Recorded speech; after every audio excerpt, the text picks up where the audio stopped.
कि हमें कुछ नहीं चाहिए, कृपा से भरी दृष्टि चाहिए केवल आपकी। कृपा करो हरि दास के स्वामी, माँ के बिहारी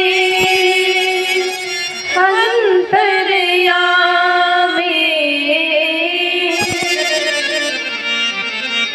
हे नाथ मेरी टूटे ना तुमसे लड़ी,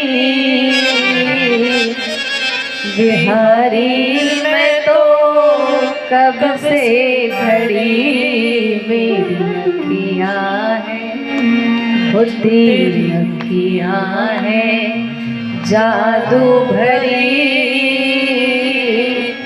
बिहारी मैं तो कब से खड़ी। रोज भगवान से एक ही प्रार्थना करो कि भगवान कुछ देना ना देना पर कृपा का दान जरूर देना। भरत जी महाराज को घर वालों ने घर से बाहर निकाल दिया, उन्हें कोई चिंता नहीं हुई। क्यों? क्योंकि उनको पता है कि मेरे पे मेरे ठाकुर की कृपा बरस रही है, इसलिए मुझे चिंता नहीं है। वो चिंतन करते हुए घर से निकले। पहले तो डकैतों ने उन्हें पकड़ा और ले जाकर के बलि देने के लिए चले गए, लेकिन कहते हैं जिसके शीश पे भगवान का हाथ है उसका कौन क्या कर सकता।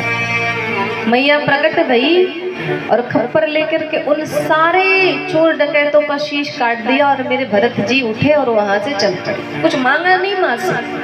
हमारे सामने अगर गंगा मैया प्रकट हो जाए तो हमारे ये जो कामनाओं की लिस्ट है बड़ी लंबी चौड़ी है।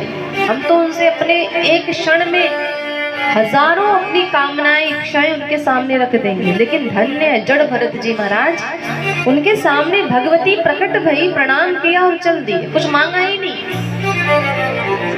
क्योंकि बचा क्या मांगने को, उन्होंने खुद ही दर्शन दे दिया साक्षात। और देखिए आगे चले ना, एक रघुगण नाम के राजा थे, पालकी में बैठ कर चले आ रहे थे। 4 कहार थे, पालकी को लेकर के चल रहे थे। सुखदेव कहते परीक्षित उसमें से एक कहार अस्वस्थ हो गया, तो अब 3 कहार कहाँ से पालकी ढो सकते हैं। तो कहारों ने कहा कि महाराज एक अस्वस्थ हो गया, तो राजा ने कहा कि कोई रास्ते में दिखे तो उसको लगा लो काम पे, उसका पैसा दे दिया जाएगा। और तभी दृष्टि पड़ी भरत जी महाराज के ऊपर। एक ने कहा महाराज बड़ी कृपा है भगवान की, एक मोटा ताजा तगड़ा व्यक्ति चला आ रहा है, एक काम करो इसी को लगा दो पालकी ढोने में, चौथे के स्थान पर। भरत जी महाराज से कहा कि भाई मेरे राजा का आदेश है, आपको इनको पालकी में बैठे हैं, पालकी लेके चलना है। भरत जी महाराज मान गए, साधु है, उन्हें मान अपमान से ऊपर उठ चुके हैं। उन्हें कोई चिंता नहीं कि हाँ भाई ये भगवान के इतने बड़े भगत देखो तो सही पालकी ढो रहे, कोई चिंता नहीं, ठीक है भगवान ने ही मुझे प्रेरित किया है, उनकी कुछ इच्छा होगी मंशा होगी, पालकी को रखा और चल पड़े।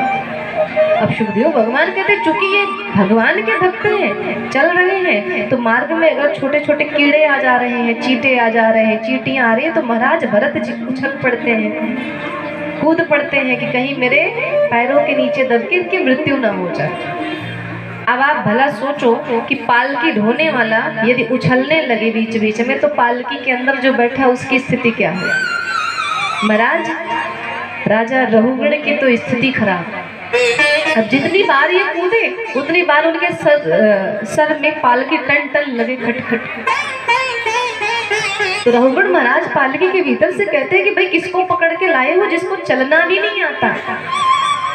तो कहारों ने कहा महाराज बस मिल गया है।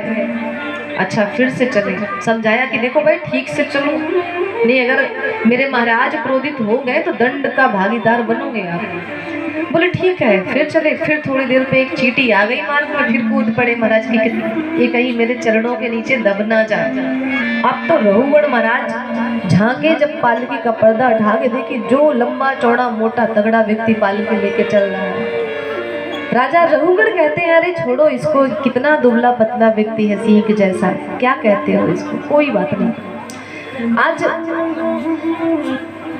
एक भक्त की हंसी करते हैं रघुगण महाराज, उनको नहीं पता कि ये भरत जी है कौन।